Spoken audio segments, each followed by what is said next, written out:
मंडळी, एखाद्या मुलीची नोकरी आहे, ती स्वतःची कमाई करते, पण त्या मुलीचा नवरा मेला आणि त्या मेलेल्या नवऱ्याचे आई वडील जर वृद्ध असतील तर त्याचा सांभाळ करणे त्या सुनेसाठी बंधनकारक आहे का? उत्तर प्रदेशातील एका कॉन्स्टेबल सुनेसमोर हाच प्रश्न होता आणि या प्रश्नावर न्यायालयानं जे उत्तर दिलं त्या समाजाच्या अनेक मान्यतावरांचा पडदा पडेल. तर काय होतं प्रकरण आणि सासू सासऱ्यांच्या सांभाळण्याचा बाबत कोर्टाने काय निकाल दिला, सविस्तर समजून घेऊया या व्हिडिओच्या माध्यमातून.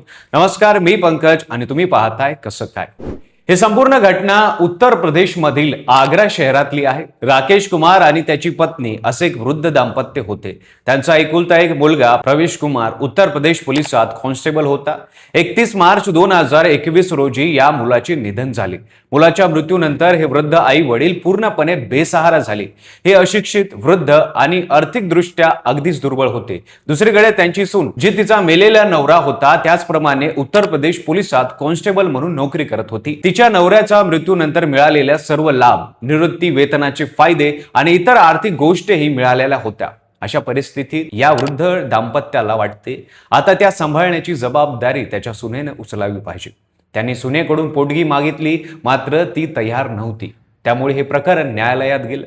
या वृद्ध दाम्पत्याने आपल्या सुनेविरुद्ध न्यायालयात अर्ज दाखल केला. त्यांची मागणी होती की त्यांची सून, जी एक कमावती व्यक्ती आहे, तिने त्यांना पोटगी द्यावी आणि त्यांचा सांभाळ करावा.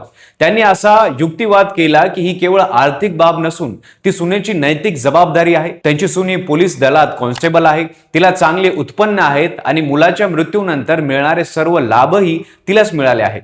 त्यामुळे ही नैतिक जबाबदारी हीच कायदेशीर जबाबदारी म्हणून मान्य केली जावी, अशी त्यांची भूमिका होती. त्यांचे सरळ सांगणे होते, आम्ही आमच्या मुलावर अवलंबून होतो. मुलगा गेला तर आता सुनेनं आमची काळजी घ्यायला हवी. या अर्जाची सुरुवात आग्रा येथे कौटुंबिक न्यायालयात सुनावणी झाली. 21 ऑगस्ट 2025 रोजी कौटुंबिक न्यायालयाने हा अर्ज फेटाळून लावला.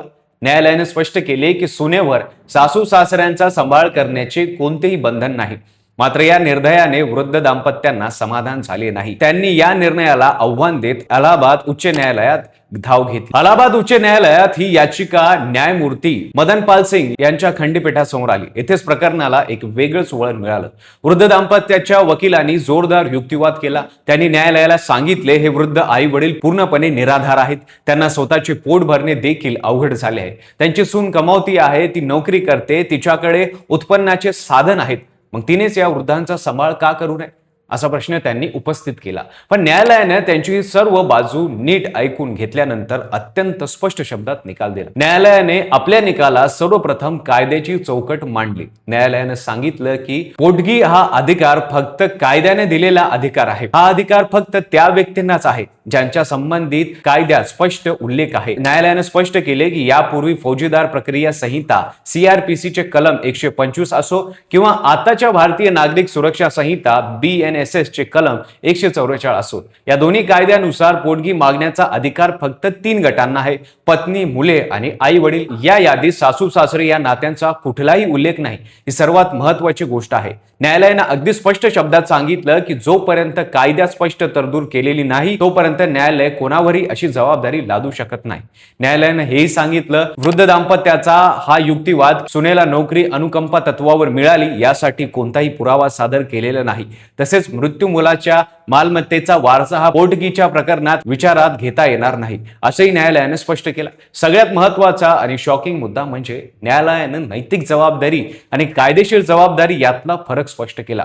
न्यायालय म्हणाले, नैतिक जबाबदारी किती भक्कम वाटत असली तरी तिला कायदेशीर स्वरूप देण्यासाठी कायद्यात स्पष्ट तरतूद असणे आवश्यक आहे.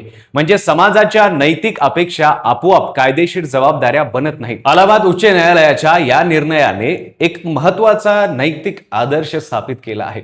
न्यायालयाने ही याचिका फेटाळून लावत कौटुंबिक न्यायालयाच्या आदेशाला कायम ठेवले आहे. याचा अर्थ सुनेला सासू सासऱ्यांना पोटगी देण्यास भाग पाडता येणार नाही. पण याचा अर्थ असा नाही की वृद्ध आई वडिलांना कोणताच पर्याय उरत नाही. न्यायालयाने अप्रत्यक्षपणे हेही स्पष्ट केलं, वृद्ध पालकांची काळजी घेण्याची जबाबदारी ही प्रामुख्याने त्यांच्या मुलांची असते. मुलगा ह्यात नसेल तर त्याच्या पत्नीकडे नव्हे तर त्याच्या इतर वारसांकडे ही जबाबदारी असू शकते.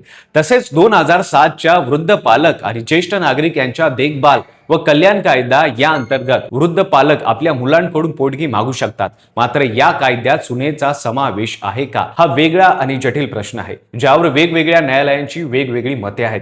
या संपूर्ण प्रकरणात समाजाचा एक महत्त्वाचा संदेश मिळतो. नातेसंबंध मनापासून जोपावेसे असतात, कायद्याच्या बळावर नाही. आपल्या संस्कृतीत वृद्ध आश्रम ही संकल्पना फारशी समजली जात असे, पण कायद्याच्या या निर्णयामुळे कदाचित आता अनेक वृद्धांना या संकल्पनेकडे वळावेसे वाटेल. एकीकडे सुनेला कायदा साथ देतो, पण दुसरीकडे वृद्ध आई वडील निराधार होण्याची शक्यता निर्माण होते. प्रश्न आहे तो समाज मनाचा. सासू सासऱ्यांचा सांभाळ ही नैतिक जबाबदारी म्हणून स्वीकारावी की कायद्याने सक्ती केली म्हणून करायची? या दोन्ही गोष्टींमधला फरक आपण समजून घेणे आणि त्यानुसार वागणे हीच काळाची गरज आहे. आणि या दुविधेत कायद्याचा निकाल तर मिळाला, पण समाजाचा निकाल अद्याप प्रतिबिंब आहे. तुम्हाला याबद्दल काय वाटतं? या वृद्ध निराधार सासू सासऱ्यांना सुनेनं सांभाळ करायला पाहिजे का? तुमचे मत कमेंट बॉक्समध्ये नक्की सांगा. व्हिडिओ आवडला असेल तर लाईक करा, चॅनलवर नवीन असाल तर चॅनलला सबस्क्राईब करा आणि बेल आयकॉनला दाबायला विसरू नका.